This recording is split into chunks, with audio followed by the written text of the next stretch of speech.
નિવેદનબાજીમાં નિષ્ણાંત બની ગયેલા અમેરિકાના રાષ્ટ્રપતિ ડોનાલ્ડ ટ્રમ્પે હવે આખી દુનિયાને ધમકી આપતા હોય એવા શબ્દો ઉચ્ચાર્યા છે। નિર્ણયો કરતા નિવેદનથી ચર્ચામાં રહેતા ટ્રમ્પે ફરી એક વખત વિશ્વને આશ્ચર્યમાં મૂકતા કહ્યું છે કે અમારી પાસે એટલી તાકાત છે કે અમે આખી દુનિયાને 150 વખત તબાહ કરી શકીએ છીએ। ટ્રમ્પે અગાઉ જાહેરાત કરી દીધી છે કે અમેરિકા હવે ન્યુક્લિયર ટેસ્ટ ફરીથી શરૂ કરશે।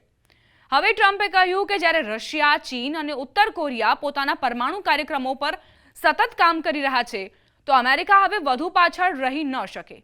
CBS ન્યૂઝના લોકપ્રિય શો 60 મિનિટ્સમાં આપેલા એક ઇન્ટરવ્યુમાં ટ્રમ્પે કહ્યું કે અમારી પાસે એટલી પરમાણુ તાકાત છે કે અમે વિશ્વને 150 વખત તબાહ કરી શકીએ છીએ। રશિયા, ચીન પાસે ઘણા છે, તેમ છતાં અમે એકમાત્ર દેશ છીએ જે પરમાણુ પરીક્ષણ નથી કરતા। આવું નહીં ચાલે।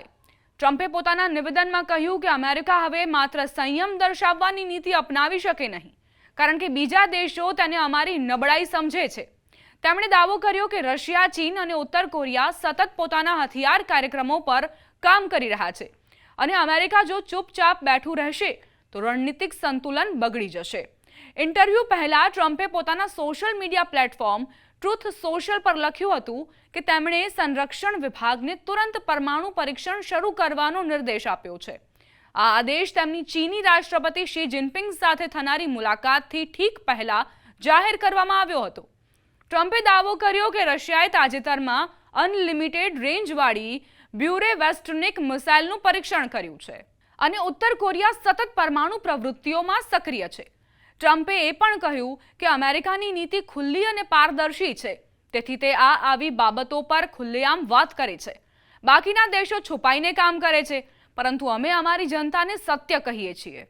US સ્ટ્રેટેજિક કમાન્ડના વડા તરીકે નિયુક્ત કરાયેલા વાઇસ એડમિરલ રિચાર્ડ કોરેલે કોંગ્રેસમાં કહ્યું કે મારા મતે રશિયા અને ચીને તાજેતરના વર્ષોમાં કોઈ પરમાણુ વિસ્ફોટક પરીક્ષણ નથી કર્યું, તેથી રાષ્ટ્રપતિના નિવેદનને હું સાવધાનીથી જોઈ રહ્યો છું।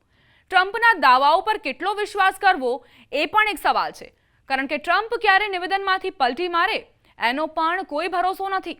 કોંગ્રેશનલ રિસર્ચ સર્વિસના ઓગસ્ટમાં આવેલા એક રિપોર્ટમાં કહેવાયું હતું કે રાષ્ટ્રપતિના આદેશ પછી અમેરિકાને પરમાણુ હથિયારનું પરીક્ષણ કરવામાં 24 થી 36 મહિના એટલે કે 2 થી 3 વર્ષ લાગશે।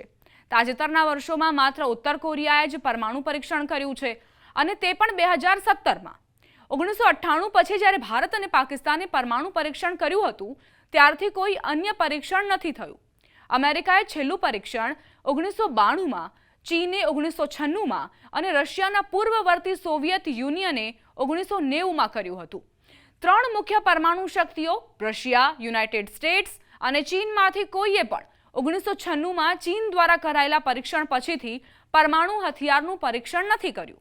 જો કે આ વખતે જે વૈશ્વિક પરિસ્થિતિ સર્જાઈ રહી છે તેમાં અમેરિકી રાષ્ટ્રપતિથી સવાલ કરાયો કે શું તેમને ચિંતા છે કે અમેરિકા એક જોખમી પરમાણુ વાતાવરણમાં પ્રવેશી રહ્યું છે, તો તેમણે તેનો જવાબ આપ્યો કે હું પરમાણુ નિશસ્ત્રીકરણ જોવા માંગુ છું। અમે આ વિશે રશિયા સાથે વાત કરી રહ્યા છીએ અને બધું ઠીક રહેશે તો ચીન પણ તેમાં સામેલ થઈ જશે। પરમાણુ હથિયારો પર તાજો મુદ્દો ત્યારે ઊભો થયો જ્યારે કેટલાક દિવસ પહેલા રશિયાએ દાવો કર્યો હતો કે તેણે પોસાઇડન પરમાણુ સંચાલિત સુપર ટોર્પેડોનું સફળતાપૂર્વક પરીક્ષણ કર્યું છે।